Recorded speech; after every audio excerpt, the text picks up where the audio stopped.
Larissa se viu obrigada a dar explicações sobre sua intimidade. Estava insuportável para mim ouvir tantas mentiras, tanta deturpação, tanta distorção das histórias. Conflitos que, segundo ela, nada tem a ver com o noivo. Hoje ele é a minha escolha, é o meu parceiro de vida, meu noivo. A gente deseja construir esse futuro, mas toda essa situação se deu antes dele entrar na minha vida.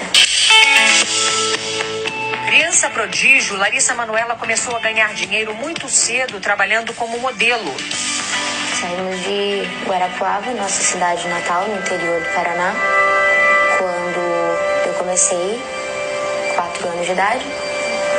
E eu entendo que eles optaram por isso, por abdicar de suas vidas para estar comigo.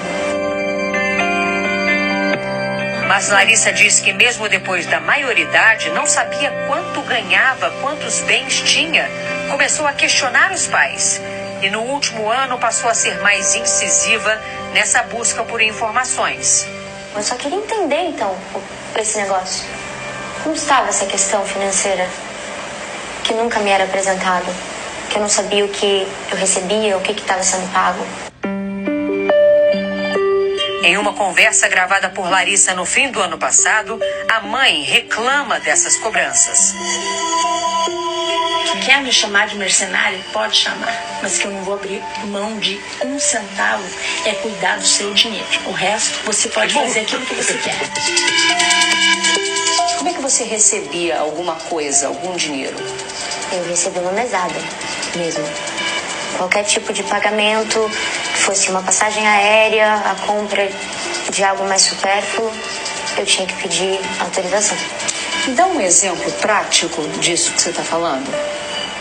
Por exemplo, idas à praia, onde você tem que pagar com maquininha, com agilidade, ou fazer um Pix, eu tinha que pedir.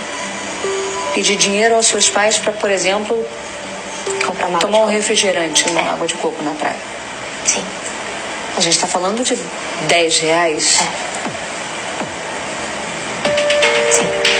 Larissa apresentou ao Fantástico uma troca de mensagens com a mãe em outubro do ano passado, pouco depois do fim da novela das 6, Além da Ilusão, em que tinha sido protagonista. A atriz pede R$10 para pagar 1 milho na praia. Silvana responde dizendo que não há saldo na conta da filha e manda os R$10 para o Pix do vendedor. Um mês depois, Larissa pede dinheiro ao pai neste áudio. Aí, pai, você consegue fazer uma transferência para minha conta para eu pagar 1 milho, um sorvete, um mate aqui na praia, por favor? Era muito difícil entender. E eu me sentia incapaz. Será que eu realmente sou essa pessoa? Larissa Manoela buscou então um escritório de advocacia e pediu ao contador os contratos sociais das 3 empresas das quais era sócia.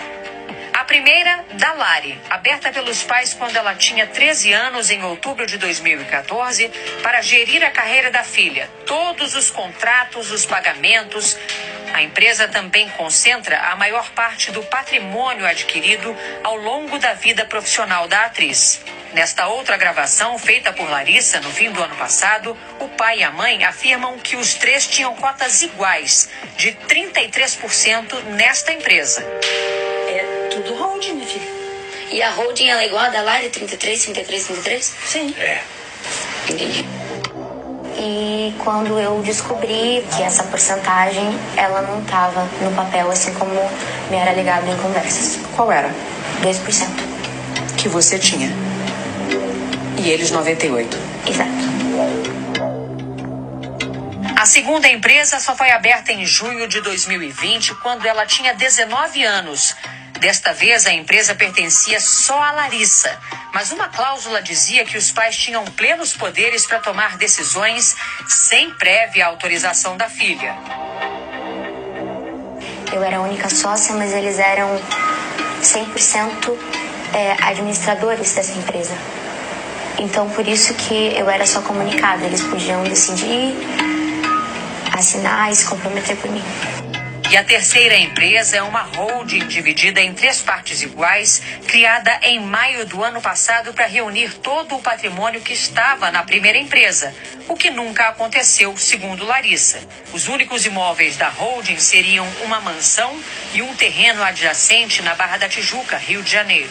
Os 2 bens teriam sido adquiridos em junho do ano passado com o dinheiro da venda de um dos imóveis que os pais tinham no exterior. Eu cheguei a ser comunicada das transações que eles fizeram, porque o valor era alto. Então, quando tudo isso veio à mídia e à tona, foi por conta de uma primeira casa lá nos Estados Unidos que foi vendida para poder pagar essa do Rio de Janeiro. A relação foi se fragilizando, como mostra mais uma gravação feita por Larissa no início do ano. Porque eu vou ser bem sincera para você, Larissa. Eu nunca quis nada teu. Nada. Eu vou te falar uma coisa, Larissa. Pra você, eu só vou ser tipo de mãe.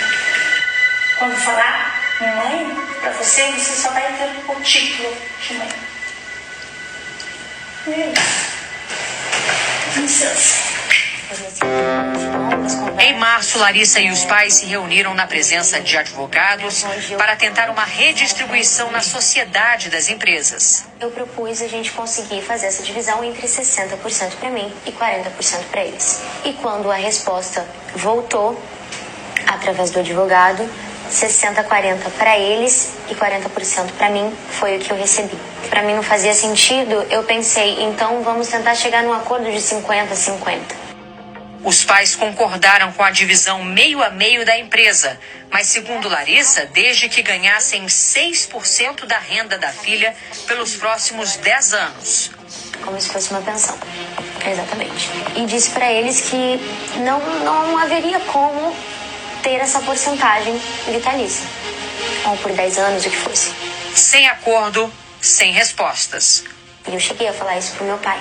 Falei, eu prefiro perder o empresário do que perder meu pai.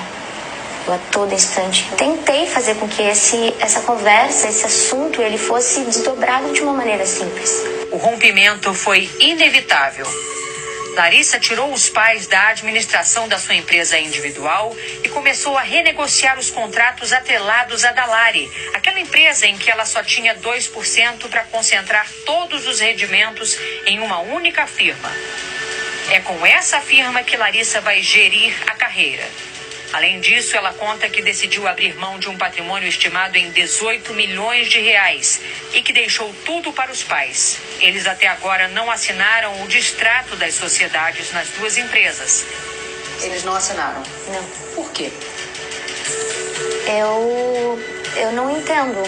Larissa teve que notificá-los extrajudicialmente. A minha... Mano, ela começou a trabalhar aos 4 anos de idade. Mas, afinal de contas, uma criança pode trabalhar no Brasil? E o trabalho infantil, como que fica? Como regra geral, no Brasil, o trabalho é proibido para quem ainda não completou 16 anos, salvo na condição de menor aprendiz, que pode começar aos 14. Em relação ao ator mirim, o juiz pode autorizar o trabalho, se cumular esses 2 requisitos aqui. Desde que a representação tenha fim educativo ou a peça de que participe não possa prejudicar a sua formação moral. E desde que certifique-se ser ocupação de um menor indispensável à própria subsistência ou a de seus pais, avós e irmãos, e não advir nenhum prejuízo à sua formação moral. Nessa situação, os pais acabam administrando os bens das crianças enquanto elas forem menores de idade. Mas após a sua maioridade, nada mais justo que elas tomem posse daquilo que é delas.